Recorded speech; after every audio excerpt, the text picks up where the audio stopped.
This beautiful morning we want to talk about an Irish bred terrier, a strong dog type of terrier, like the strong dog type of terrier I have on the leash, but a little bit different.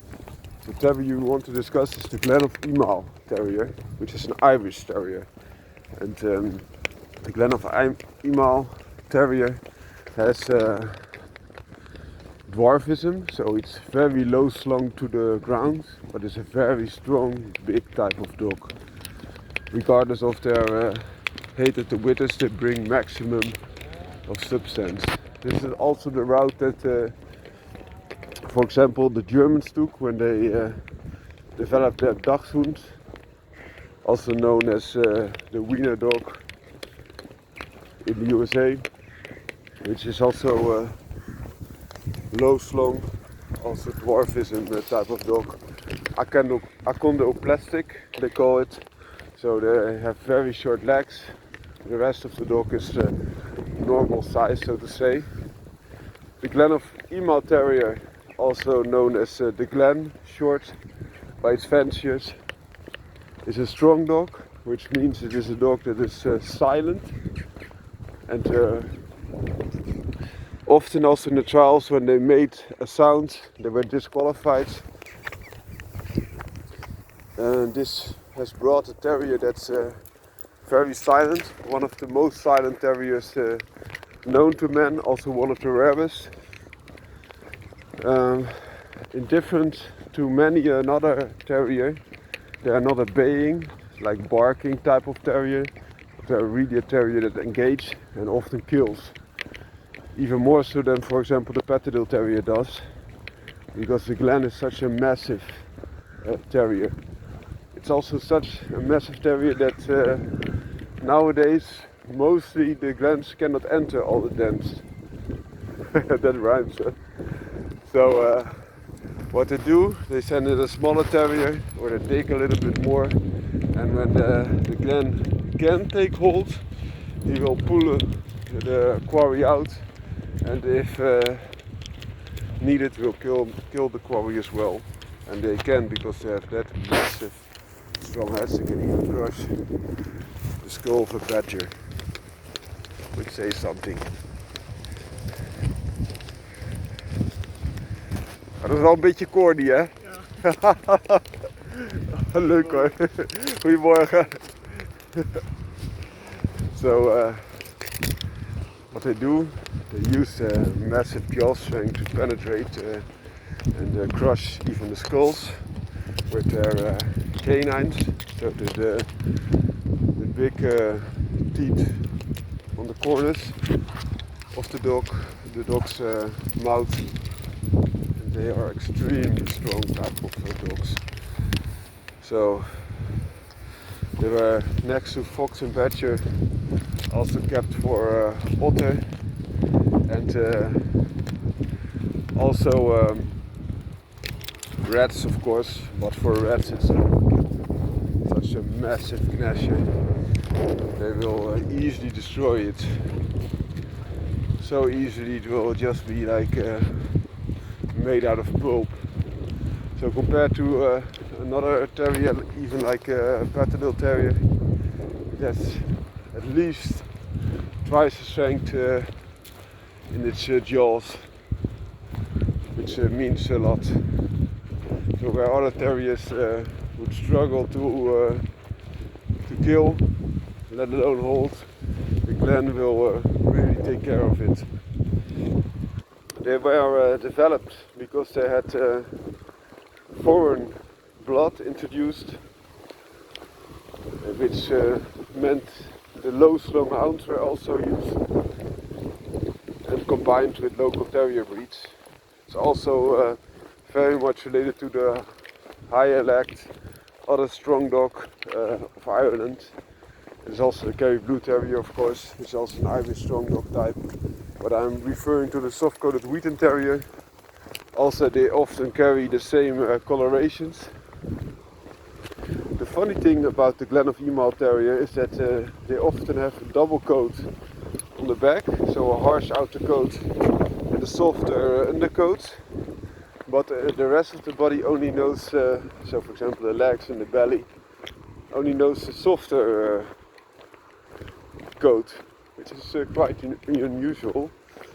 They're also known for their GLEN sit, where they sit on their behind, like they are like they're on the at the bar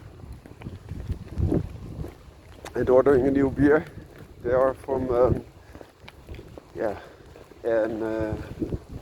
area, and all Ireland was a longer time very poor, but this was even a poor region for Ireland, and they were in the dead conditions raised, which meant that they are very easy on food. So for their size, they don't need that much of food. They are very hard. You see it also with a lot of other Irish breeds, that they are extremely hard and need less food. They can cope with bad weather. So you can get a quite hardy breed out of it. But that said, it's very hard to find working GLENs. So they were almost extinct. Other breeds were used and were better at it in some areas. And why? Because the size could be the problem, but also the dwarfism can give problems with the growth disc when they are maturing. And now they were almost recreated, which has deteriorated their working ability even more, and they are now like show dogs. Most of them are. I'm not saying that all are. Some GLENs are still held, and like soft-coated Wheaten Terriers, they are now bred to other working breeds. So soft-coated Wheaten Terrier is often bred to American Pit Bull Terrier. I propose to go to the Black Fell Terrier, or even the Red Fell Terrier. So the Patterdale, so to say, instead of the American Pit Bull Terrier. But the Patterdales, the Black Fell Terrier, or even other colors of Fell Terriers, Reds for example, the Red looks more like the natural coat of the GLEN. It's the same with the soft-coated Wheaten Terrier. And those are bred to the GLENs, which makes the working capability a lot higher. They get a little bit smaller, so they have more penetration possibilities, and still you get a lot of the strength of both breeds, whereas the GLEN brings even more than the Patterdale. It is not often the case when they're crossed with a Patterdale. So this is a good hope, but this means that those are just working type of dogs. Again, not only GLEN blood, which is a good thing in this case, because there were some problems and also a very limited amount of working GLENs available. But if you get one of those stock, you will be a lucky man, and you could have a very, very good dog at hand. Also, they could do very well in raccoon killing, as they do in the United States, where they also have Patterdales, but they often crossbreed them with Pit Bull Terriers to give them more strength and also increase their ability to work bigger game. A GLEN could already do that, and especially because those working GLENs are now bred again to a more athletic type of dog, for example Patterdale Terrier. They will also be able to cover bigger amounts of ground in shorter time, because the short-legged GLENs would not be able to do so. They also say that the GLENs of the past were turn pit dogs, so they walk like in a big hamster wheel type of thing to make the steak where the meat was being prepared turn. But those GLENs, if those were GLENs, those turn pit dogs look a lot different than the modern day GLENs. Also they have bigger legs. So I think that dwarfism GLENs with those extremely short legs, as they are seen now, which are often over 40 pounds in weight, are more of a show type of GLEN than a working type of GLEN. I'm not saying that they cannot work. They are very strong type of terriers. I think even the strongest headed terriers, if you exclude American Pit Bull, American Staffordshire Terrier and Staffordshire Bull Terrier.